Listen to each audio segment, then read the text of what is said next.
어제 주식시장 최악의 블랙 먼데이였습니다. 큰 기업, 작은 기업, 이 나라 저 나라 할 것 없이 동시 대폭락. 특히 우리나라 증시는 8.77% 하락했는데요. 500여 개 종목 가운데 한 12개 빼고 모두 하락하는 진기록이 나왔죠. 근데 이 상황이 선뜻 이해하기 어려운 건 뭐냐면 갑자기 9.11 테러 같은 게 터진 것도 아니고 뭐 코로나 팬데믹이 선포된 것도 아니고 어떻게 하루아침에 이러냐는 거죠. 예를 들어서 국민주라고 불리는 삼성전자를 보겠습니다. 삼성전자는 2008년 금융위기 이후 가장 큰 낙폭을 기록하면서 어제 7만 원대 초반까지 밀렸거든요. 근데 지난주 목요일에 무슨 일이 있었냐? KB증권에서 과도한 우려가 기대로 전환되고 있다. 이러면서 목표가를 13만 원으로 제시했습니다. 그게 지난 목요일 일입니다. 미국도 마찬가지예요. 미국 연준이 지난주 열린 FOMC에서 금리를 동결했죠. 경기를 아주 나쁘지는 않게 봤다는 얘기거든요. 근데 어떻게 불과 하루 이틀 만에 상황이 이렇게 급반전될 수 있는 건지 저는 도무지 이해가 안 가요. 자, 전문가 만나보겠습니다. 한양대학교 김광석 겸임교수 어서 오십시오. 네, 안녕하세요. 일단 어제 주식 흐름 지금 네. 계속 이야기를 듣고 있습니다만 전체적으로 네. 어떻게 봐야 하는 건가요?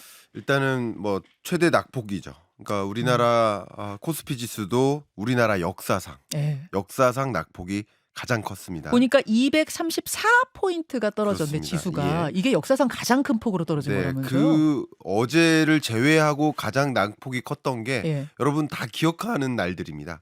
2020년 팬데믹 위기 때 예. 3월 달에 그때 낙폭이 가장 컸었는데 그거를 훨씬 뛰어넘고요. 예. 또 2008년 글로벌 금융위기 때, 금융위기 때, IMF 외환위기 때 외환위기 그럴 때 때 근데 그런 것들은 실체가 있죠. 있죠. 예, 실체가 있습니다. 이벤트가 터졌어요. 이벤트가 예, 있어요. 뭐 테러가 발생했다든지 정말 네. 금융위기가 맞아요. 발생했다든지. 예, 이벤트가 터지면서 발생한 거고요. 일본도 역시 역사상 최대 낙폭이고 어제. 뭐 글로벌 증시가 다 안 좋은 흐름을 보였습니다. 예. 근데 제가 이 배경을 먼저 여러분들을 위해서 세 가지로 요약을 할게요. 예. 왜 이렇게 낙폭이 있었느냐? 다 세 가지가 실질적인 흐름이 있는 게 아니라 공포감입니다. 공포. 왜냐면요.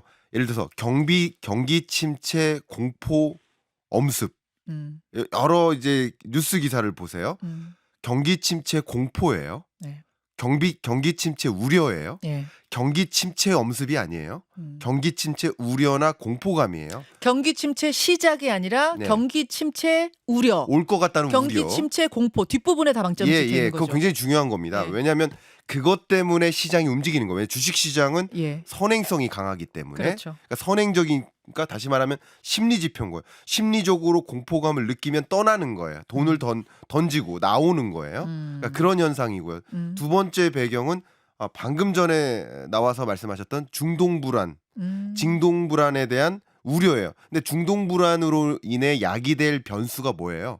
주로 우리가 가장 많이 고민하는 게 뭐예요? 뭐 유가 이런 유가입니다. 거. 유가. 예. 근데 중동 불안으로 인해서 예. 국제 유가가 말 그대로 100달러를 초과해서 치솟았느냐? 예. 그건 아니거든요. 아직 아니죠. 아니에요. 아직 안 역시 움직였어요. 중동 불안이 확전되는 것도 문제일 수 있지만 예. 확전됨에 따라 나타날 경제적 현상을 봐야 되는데 그 현상이 나타난 게 하나도 없어요. 없어요. 그러면 중동 불안이 확전되는 양상으로 가게 되면 국제 유가가 다시 100달러를 초과할 수 있겠고 만약에 그렇게 되면 미국 경제는 물가는 물가대로 안 잡히고 2차 인플레 오고 경기는 경기대로 안 좋으니 스태그플레이션 상황인 거예요, 이게. 그럼 스태그플레이션일 때 어떤 문제가 있느냐? 우리 경제도 마찬가지인데 스태그플레이션일 때는 약도 없습니다.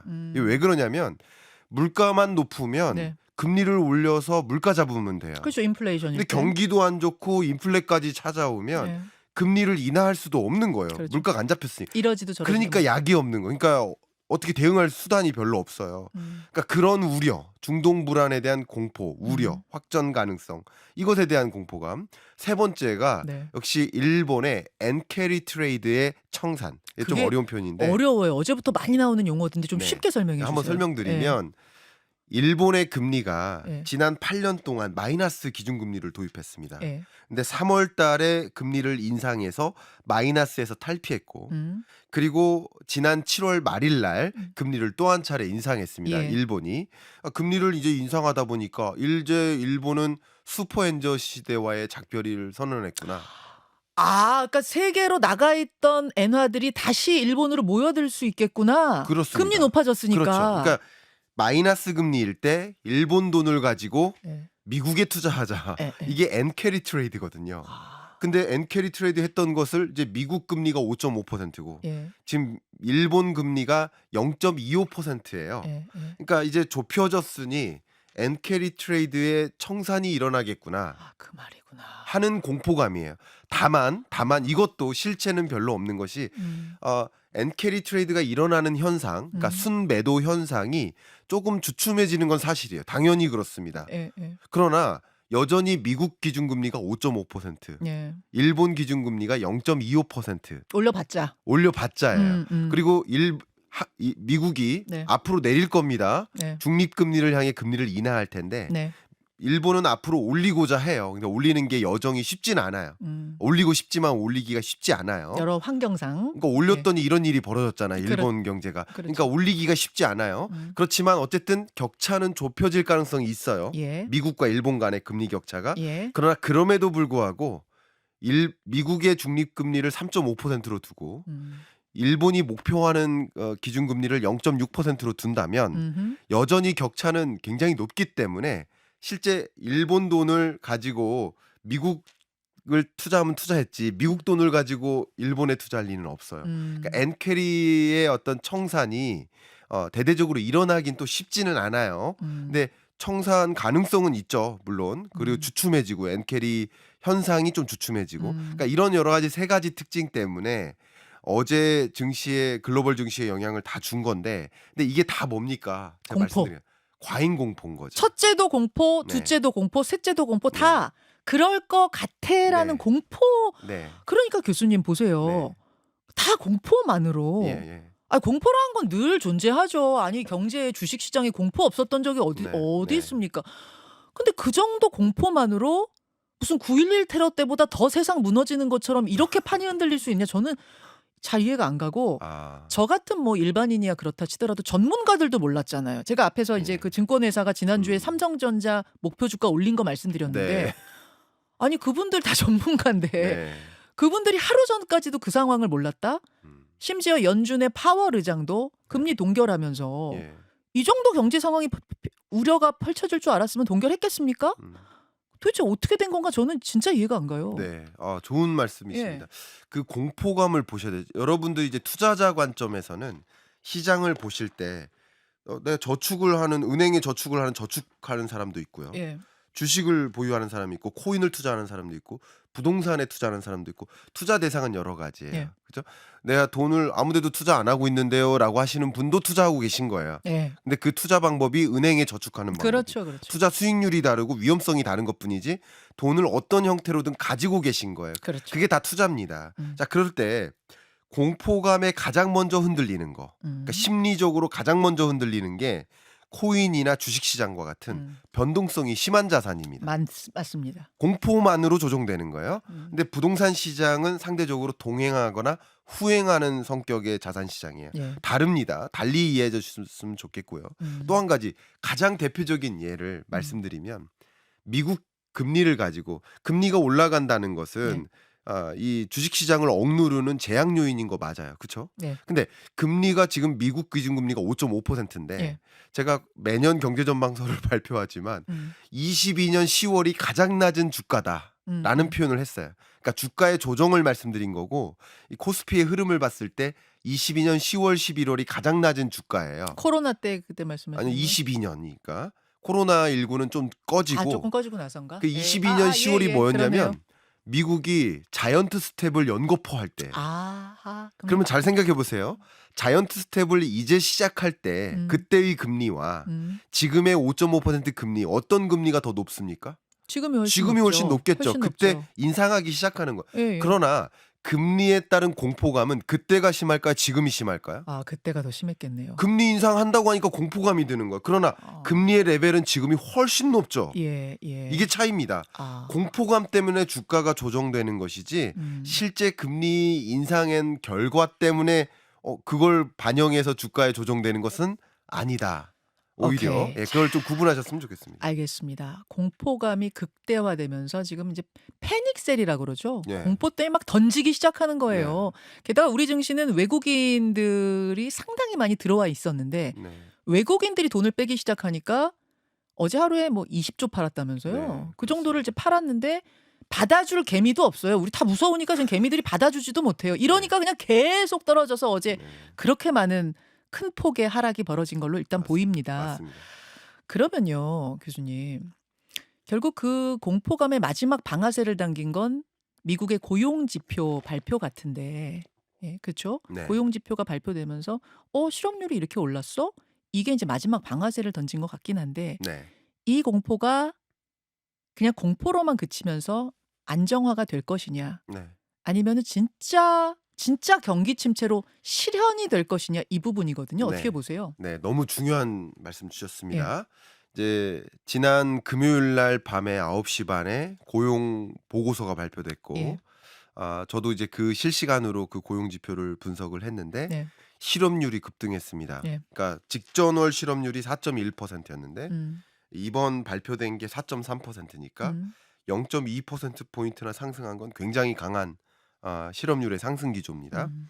근데 이걸 가지고 이제 경기 침체의 징후다라고 표현하는 그 분석 기법들이 여러 가지가 있는데 네. 그중에 좀 유명한 것 하나가 샤메 법칙이에요. 그것도 어제부터 많이 나오더라고요. 샤메 예. 법칙, 샤메 법칙 좀 예. 어려워요. 갑자기 많이 등장했는데 예. 그게 굉장히 어려운 현상은 아닙니다. 어. 샤메 법칙 좀 말씀드리면 예, 예. 간단한 지표예요. 음. 의외로. 그러니까 이 샴이라는 분이 이제 경제학자인데 전 연준 그 이코노미스트 출신이에요. 아, 사람 이름이에요. 예, 샴. 샴. 네. 보통 이제 어떤 법칙을 만들면 이론을 만들면 자기 이름을 붙여요. 맞아요. 맞아요. 예, 그래서 샴이라는 이름을 붙였는데 실업률을 쭉 봤을 때 음. 1년치 실업률을 보십시오. 예. 그럼 1년치 실업률 중에 가장 낮은 실업률을 기록한 때가 있겠죠. 있겠죠. 예. 그리고 최근 실업률 발표가 있겠죠. 있겠죠. 그 가장 낮은 것과 이번에 발표된 실업률을 비교하는 겁니다. 비교해서 그 차이 값이 예. 0.5% 포인트 이상 상승한다면 어허. 그건 경기 침체의 강력한 신호다라는 게 샴의 법칙이에요. 왜 0.5% 포인트? 그러니까 그걸 샴이 정한 거예요. 아, 데이터를 쭉 보면서 보니까. 연구해 보니 그렇더라. 예. 근데 이게 어떤 뜻이냐면 실제 4.3%라고 했잖아요. 네. 이번에 발표된 실업률이. 예. 그리고 정확히 1년 전의 실업률이 가장 낮았어요. 음. 그때가 3.5% 수준이에요. 자, 빼보죠 한번. 예. 4.3 빼기 3.5 하니까 0.8 나오네요. 예, 그렇습니다. 예. 그러니까 7월 실업률이 3.5였고 제가 예. 이걸 기억하는 것도 재밌네요. 그리고 그 다음 달이 3.8이었어요. 아. 그러니까 이 차이 값이 0.5 정도가 됩니다. 어쨌든. 예. 근데 이게 어떤 뜻이냐면 실업률이 가파르게 상승하고 있다는 뜻이에요. 그러니까 실업률이 완만하게 상승하고 있으면 0.5% 포인트를 안 넘겠죠. 그러네요. 근데 가파르게 상승하면 0.5% 포인트를 넘겠죠. 네. 바로 네. 그 뜻입니다. 실업률이 너무 가파르게 상승하는 현상은 항상 경기 침체를 몰고 온다라는 그런 법칙이에요.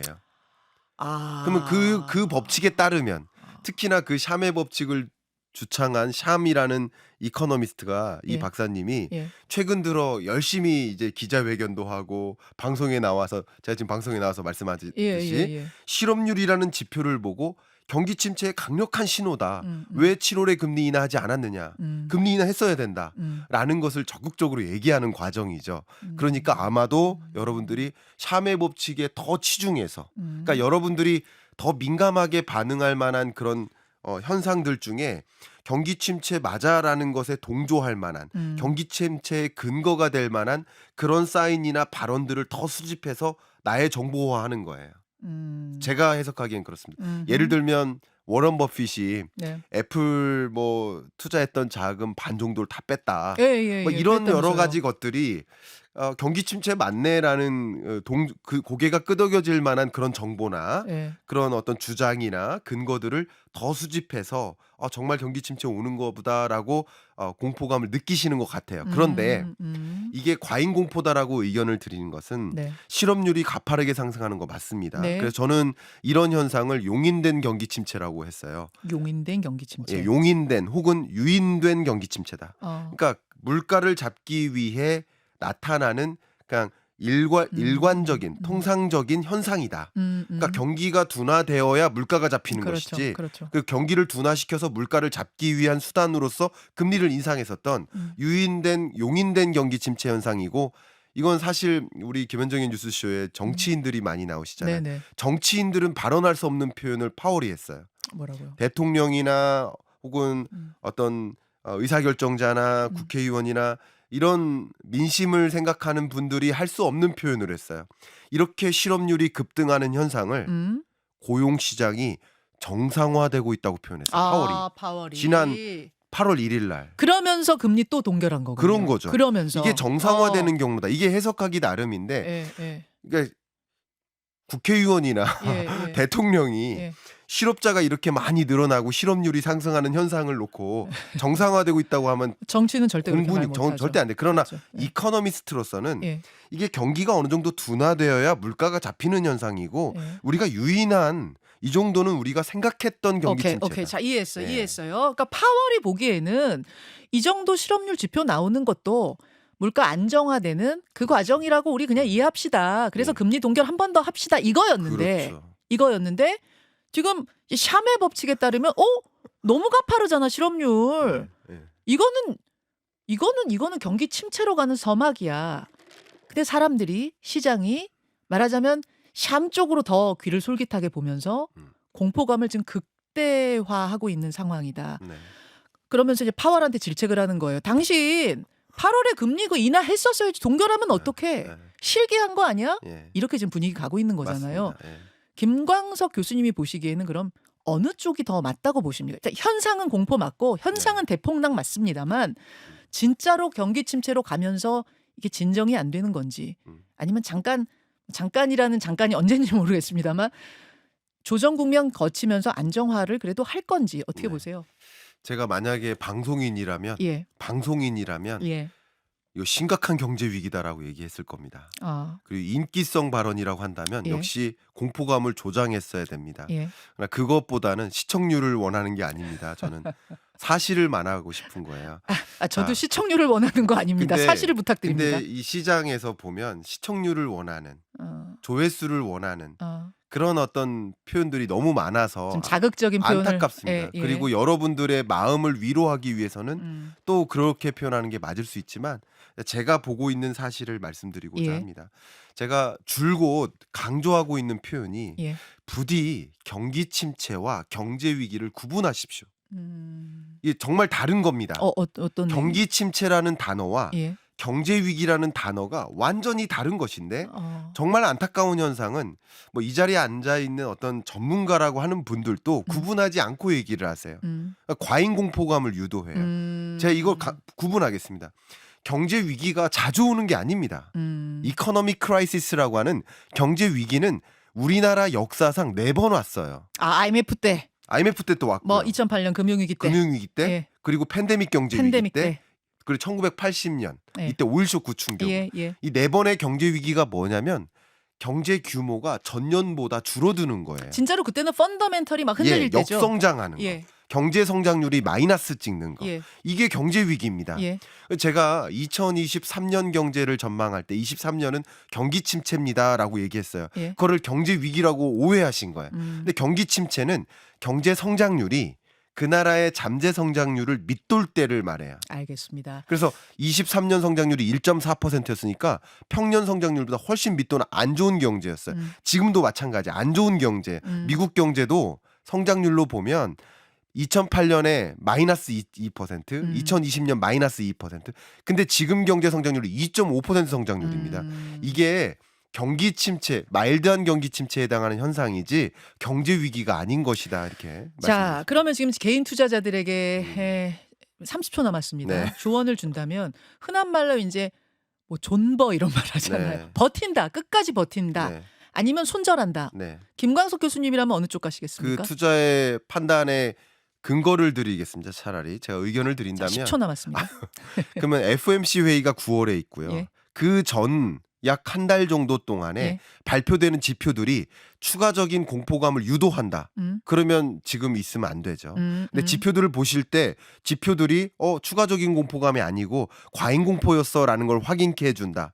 그러면 당연히 지금 버텨요. 들어가셔야 되는 거, 버티는 거죠. 들어가야 한다. 네, 수고하셨습니다. 네. 고맙습니다. 감사합니다.